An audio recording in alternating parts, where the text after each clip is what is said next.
Hello, welcome back to Jog 300 WVU video series, continuing with descriptive statistics.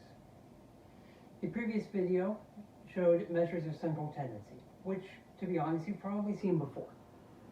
The mode, the median, and the mean. Now we're moving to the next, essentially the next piece of information people often want. Measures of dispersion or variability. Now, it's one thing to say the income of a community is $35,000 at its mean, or the median evaluation for an instructor is 3 out of 5. Those are, by themselves, useful pieces of information, but we may often want more. The next more that we would want is to understand dispersion. There isn't necessarily any good value of this for nominal data, except maybe the number of categories, but don't often see that in practice. So we'll focus on ordinal and interval ratio data.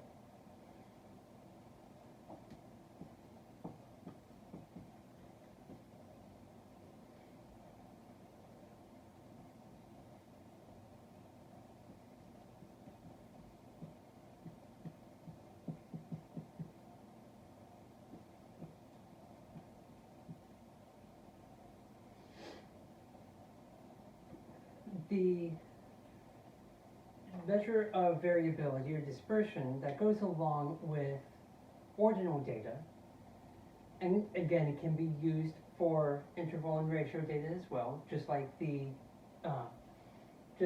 median can be reused for those other levels. There's something called the interquartile range. To help illustrate this, I will put up what's called a boxplot, or a box and whisker plot, depending on where you look. So if I start with the data here,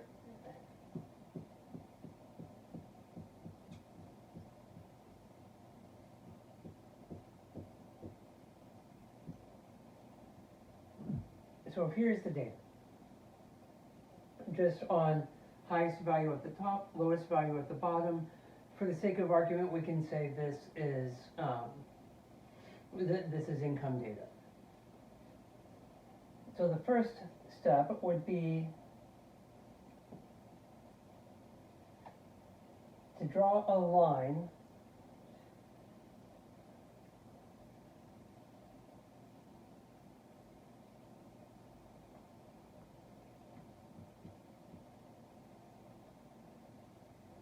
for the median.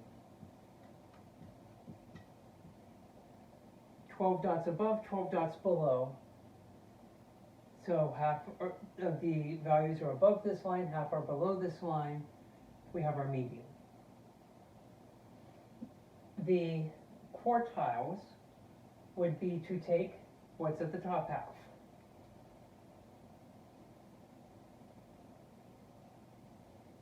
And find the median of the top half.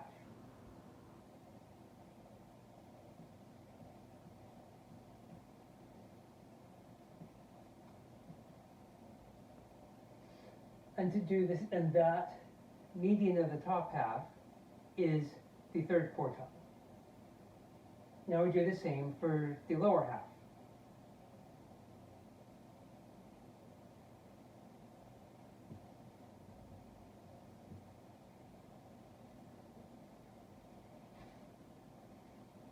So now I have the median, and the median of what's above the median, and the median of what's below the median to identify the quartiles.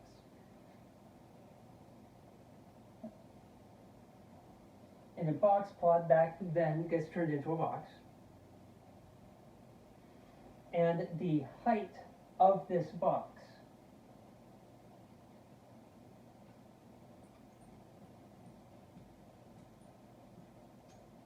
is the interquartile range. Oftentimes, we may take it's usually set at 1.5 times that interquartile range.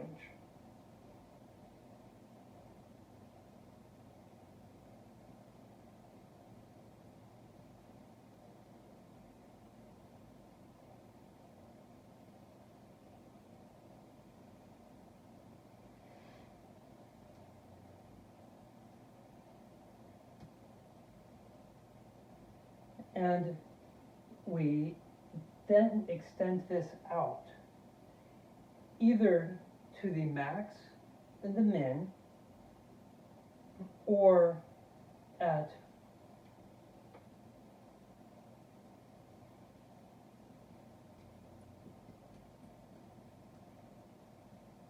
one and a half times that interquartile range. Any dots outside this are considered outliers. They're unusual values. So this would be an unusually poor community, having specified this as income. This would be an unusually wealthy community.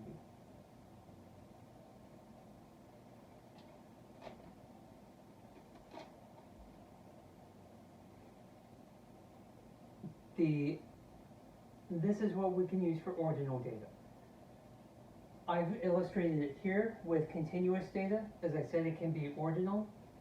So we can have, instead, if I did SEI scores, there would only be 5 possible values for these dots. But it could still illustrate somebody's median instruction is 3. Does that mean everybody thought the interquartile range is small? Everybody thought that instructor was just okay. However, if that is a very large interquartile range, if that is all the way out in the largest possible range of 4, ranging from 5 to 1, the maximum possible to the minimum possible value, that means, yes, the median is 3, but that's because the class was evenly split between people who thought the instructor was absolutely wonderful and people who thought the instructor was absolutely horrendous. The interquartile range can help us distinguish those situations.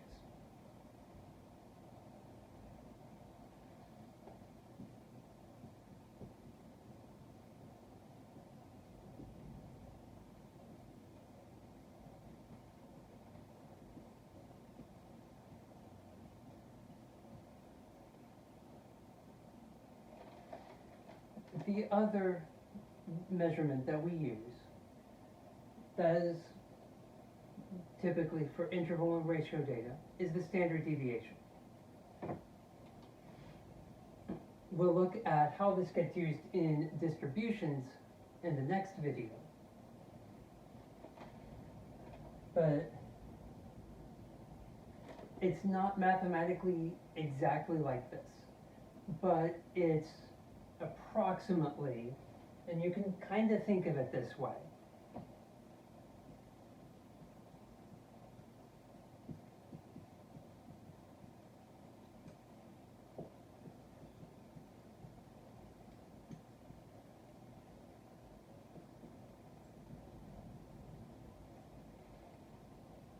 There's some squaring and square roots involved that mean it's not exactly this. But it's more or less the average difference of values from the mean.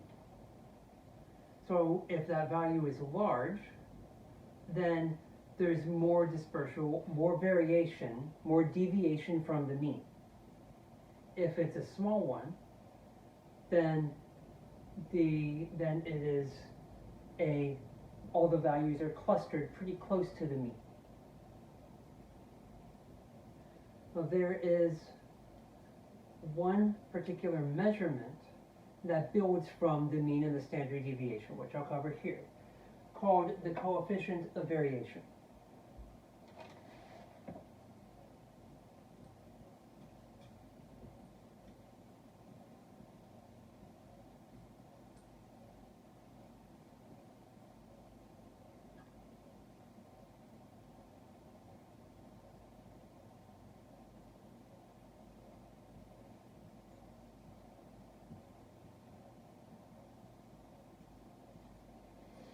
Which is simply the standard deviation divided by the mean.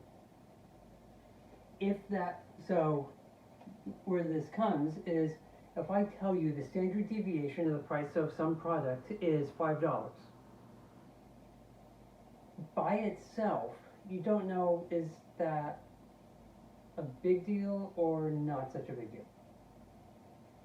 If that product is, say, a paperback book, it might normally be like $6. Okay, then $5 around an average price of $6, that's a lot. That could easily go from free to very expensive. And we can see this by looking at this coefficient, comparing the standard deviation and the mean. On the other hand, the standard deviation of $5 in price, if you're looking at the price of cars, is a much smaller deal. That might be $30,000 plus or minus 5. That means basically every dealer in town has the same price. There's no point in shopping around for the best deal because they're all about the same. For that book, go shop around, especially if it's a very high price.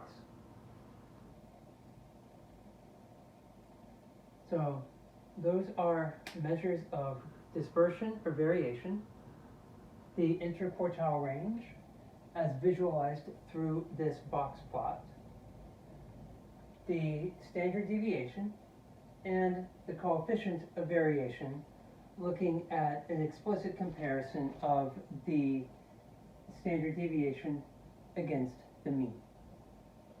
As always, if there are questions, please feel free to send me an email or ask in class.